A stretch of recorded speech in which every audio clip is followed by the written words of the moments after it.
اللہ کے نبی علیہ الصلوۃ والسلام کی محبت کا ایک تقاضا، آپ کے پیغام رسالت کو عام کیا جائے، آپ کی دعوت کو عام کیا جائے۔ وہ دعوت کیسے عام ہو؟ آپ نے ایک نوجوان کو بھیجا، جاؤ فلاں بستی میں جا کر لا الہ الا اللہ کی دعوت پہنچاؤ۔ وہ نوجوان قوم اور قبیلے کی بستی میں پہنچا، چوک پہ کھڑا ہوا، لوگوں سے پناہ کا سوال کیا، پیغام محمد پہنچایا، قولوا لا الہ الا اللہ تفلحوا تملک العرب والعجم، کہہ دو لا الہ الا اللہ۔ کوئی مشکل کشا، کوئی حاجت روا، کوئی غوث اعظم، کوئی بری کرنے والا، کوئی غریب نواز، کوئی بندہ نواز، کوئی قانون ساز، کوئی حکومتیں بانٹنے والا نہیں، الا اللہ، سوائے عرش والے رب کے۔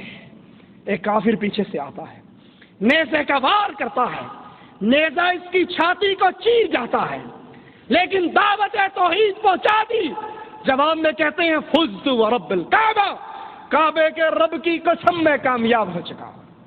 بیوی بیوہ ہو گئی، بچے یتیم ہو گئے، کاروبار برباد ہو گیا، زندگی موت میں تبدیل ہو گئی، اور یہ صحابی کہتے ہیں کعبے کے رب کی قسم میں کامیاب ہو گیا۔ کیوں؟ میں نے پیغام محمد کو پہنچا دیا صلی اللہ علیہ وسلم۔ سوچئے اس حدیث کو سامنے رکھ کر کتنے لوگوں کو آپ نے پکڑ کے توحید کی دعوت دی، کتنے اہل شرک کو آپ نے توحید کی کتاب، توحید کی سیڑھی، توحید پہ کیسٹ پہنچائی۔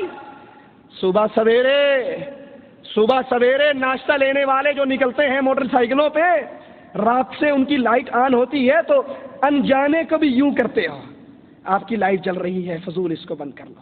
اس کی لائٹ کا آپ کو اتنا احساس ہے، اس غلط کام پہ اس کو ٹوکتے ہو، اور وہ ہر مہینے 11ویں دیتا ہے، اس کو کبھی نہیں سمجھاتے یہ حرام ہے۔ راستے میں سانپ بیٹھا ہے، آپ کو پتہ لگ جائے، وہاں پر کھڑے ہو کے ہر گزرنے والے پر اطلاع دو گے۔ اور جو شرک کر رہا ہے، علی مدد کے نعرے لگا رہا ہے، قبروں پہ سجدے کر رہا ہے، قبروں پہ طواف کر رہا ہے، اللہ کے نبی کے طریقے کو چھوڑ کر بزرگوں کے طریقے پہ اللہ کی عبادت کے طریقے گھڑ رہا ہے، اس کو روکی آپ نے کبھی نہیں کہا اس ڈر میں کہ ہماری برادری ناراض ہو جائے گی۔ آپ کی محبت سچی نہیں۔ سچی محبت کس کی ہے؟ جس نے کہا جان نکلی ہے تو نکل گئی، لیکن حق یہ ہے میں اللہ کی قسم کامیاب ہو گیا۔ آخری بات، اور اس بات کے بعد اپنی بات کو سمیٹتا ہوں۔ اللہ کے نبی صلی اللہ علیہ وسلم نے ساری زندگی مارے کھائی، بچیوں کو طلاقیں ملی، ماتھا پھٹا، دانت ٹوٹے، طائف کے اندر زخمی ہوئے، اللہ اکبر، مکہ چھوڑنا پڑا، غار کے اندر پناہ لی، بیٹھ جاؤ، چھوڑ دو اس کو، بیٹھ جاؤ، غار کے اندر پناہ لی، مارے کھائی، سب کچھ برداشت کیا۔ کیوں؟ ایک سوال، اور ہر اہل ایمان سے ایک سوال، اللہ کے نبی نے یہ سارا کچھ کیوں کیا؟ چودراہٹ چاہیے تھی؟ بادشاہت چاہیے تھی؟ وہ تو پہلے ہی کہہ دیا تھا اہل مکہ نے آ کر کہ بادشاہ بننا چاہتے ہو، صدر بننا چاہتے ہو تو آؤ آپ کو اپنا صدر مان لیتے ہیں۔ آپ نے کہا نہیں۔ کہا کسی حسین لڑکی سے شادی کرنا چاہتے ہو تو وہ بھی دیتے ہیں، کہا نہیں۔ کہا مال و زر کے متلاشی ہو تو مال لے لو، آپ نے کہا نہیں۔ یہ تو سارا کچھ آپ پر پیش ہو چکا، اللہ کے نبی نے دانت کیوں توڑوائے؟ اللہ کے نبی نے ماتھا کیوں پھڑوایا؟ چچا حمزہ کے ٹکڑے کیوں ہوئے؟ طائف میں پتھر کیوں کھائے؟ مکہ کیوں چھوڑا؟ غار میں کیوں چھپے؟ صرف ایک ہم اور ایک غم، اور وہ ہم اور غم کیا تھا؟ دعوت توحید کو پیش کرنا، عقیدہ توحید کو پیش کرنا۔ جو توحید کا مخالف ہے، جو توحید کا دشمن ہے، وہ محمد الرسول اللہ کا دشمن ہے۔ آخری بات ذرا غور سے سننا، اپنے بابا کے دشمن کو کبھی اپنے گھر دسترخوان پہ بلاؤ گے؟ اللہ کے لیے سوچو۔ اپنے بابا کے دشمن سے گلے ملو گے؟ اپنے بابا کو گالیاں دینے والے کو بیٹی کا رشتہ دو گے؟ اپنے بابا کے دشمن سے پیار و محبت کی فضا قائم کرو گے؟ یا اس کے چہرے کو دیکھ کر منہ موڑ لو گے یہ میرے باپ کو گالیاں دیتا ہے، یہ میرے باپ کا دشمن ہے، یہ میرے باپ کا مخالف ہے؟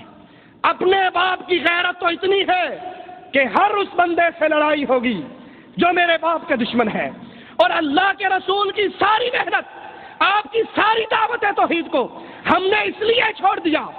کسی کو سیاست کا چکر ہے، کسی کو مال کا چکر ہے، کسی کو قربانی کی کھالوں کا چکر ہے۔ آج توحید کے دشمن، ہمارے بھائی بن گئے، توحید کے دشمن، یا علی مدد کہنے والا توحید کا دشمن، یا رسول اللہ مدد کہنے والا توحید کا دشمن. ناد علی مظہر العجائب تجدہ عونا لک فی النوائب. علی کو پتھروں میں، صحراؤں میں، خشکی میں، سمندر میں، تاہوں میں پکارنے والا، اللہ کے رسول کا دشمن، اللہ کا گستاخ، رسول اللہ کا گستاخ. نہ اس کو بیٹی کا رشتہ دیتے ہوئے شرم آتی ہے، نہ اس کے پیچھے نماز پڑھتے ہوئے شرم آتی ہے، نہ اس سے دوستی کرتے ہوئے شرم آتی ہے، نہ اس کو اپنے جلسوں کا صدر بناتے ہوئے شرم آتی ہے. سنیے کڑوی باتیں ہیں، ناراض ہو جاؤ گے دوبارہ نہ بلانا. اپنی گاڑی پہ آیا ہوں، ابھی چلا جاؤں گا. چندہ مانگنے نہیں آیا، روٹی کھانے نہیں آیا، قربانی کی کھالیں کٹھی کرنے نہیں آیا. اللہ کے نبی بدر کا میدان، ایک مشرک آیا، کہتا ہے میں آپ کا ساتھ دوں گا کفار مکہ کے خلاف. ایک سوال، میرے آقا کا ایک سوال، کیا تو لا الہ الا اللہ کی گواہی دیتا ہے؟ کہنے لگا نہیں، میں تو لات عزا ہبل کی مدد کے نعرے مارتا ہوں. کہا بھاگ جا، محمد مشرکوں سے مدد نہیں لیا کرتے صلی اللہ علیہ وسلم. ہم نے اس توحید کا خون کیا، ہم نے اس توحید کے عقیدے کو بھلایا جس توحید کے لیے نبی نے ماتھے تک پھڑوا لیے تھے، اپنے دانت بھی توڑوا لیے تھے. متحدہ مجلس عمل میں اتحاد کیا، ایک ہاتھ کے اندر ساجد نقوی کا ہاتھ، ایک ہاتھ کے اندر پیر اعجاز کا ہاتھ، نورانی کا ہاتھ، عبد الجلیل نقوی کا ہاتھ. یہ کون سی دعوت توحید دے رہے ہو؟ ہم نے کہیں جمہوریت کے لیے، کہیں الیکشن کے لیے، کہیں سینٹ کے لیے، کہیں چند ٹکٹوں کے لیے، ایم این اے کی 4 سیٹوں کے لیے نواز شریف کی جوتیوں کو سیدھا کرنا بھی دین سمجھ لیا. اور کہیں ڈنمارک کے مسئلے پر ناراض نہ ہونا، ہو جاؤ تو چندے لینے والا مولوی نہیں. یہ آپ کے سامنے ہے. مجلہ دعویٰ، مینار پاکستان لاہور میں کانفرنس ہوئی، ڈنمارک کے خلاف، گستاخ رسول کے خلاف کانفرنس. اور اس کانفرنس میں خطاب کرنے والا پیر اعجاز احمد ہاشمی، مرکزی رہنما جمعیت علماء پاکستان بریلویوں کا سب سے بڑا مولوی. دوسرا خطاب کرنے والا عبد الجلیل نقوی، مرکزی رہنما تحریک نفاذ فقہ جعفریہ. اہل توحید کے سٹیج پر یہ کافر اور مشرک کیسے آ کر بیٹھ گئے؟ اور ان کے جملے بھی سنو. اس نقوی شیعہ نے کہا میں داد دیتا ہوں جماعت دعویٰ کے بھائیوں کو، انہوں نے استعمار کی سازش کو ناکام بنایا. اس شیعہ کا مواحد بھائی کیسے بن گیا؟ اور یہ تو یا علی مدد کہتا ہے. اس ظالم کا تو گندا عقیدہ ہے. حق الیقین میں ملا باقر مجلسی لکھتا ہے امام غائب آئے گا، ابو بکر کی قبر کو پھاڑے گا، عمر کی قبر کو پھاڑے گا، درختوں پہ ٹانگ کر آگ لگا دے گا، عائشہ کی قبر کو پھاڑے گا، زنا کے درے مارے گا. اور جو تم تو ڈنمارک کے خلاف جلوس نکالنے کے لیے ان ظالموں کو ساتھ ملایا. ڈنمارک والے صرف رسول اللہ کے گستاخ، اور یہ عقیدہ رکھنے والے رب کے گستاخ، قرآن کے گستاخ، عائشہ کے گستاخ، ابو بکر کے گستاخ. اہل توحید کبھی اہل شرک کی باہوں میں باہیں نہیں دیا کرتے، نہ کشمیر کا اس پر، نہ پاکستان کا اس پر، نہ افغانستان کا اس پر، نہ کسی جمہوریت کے کاس پر، نہ متحدہ مجلس عمل کے کاس پر. اہل توحید کے پیار کی ایک ہی شرط ہوا کرتی ہے، تجھے گلے تب لگاؤں گا جب تو یا علی کا نعرہ چھوڑ کر یا اللہ کا نعرہ لگانا شروع کر دے.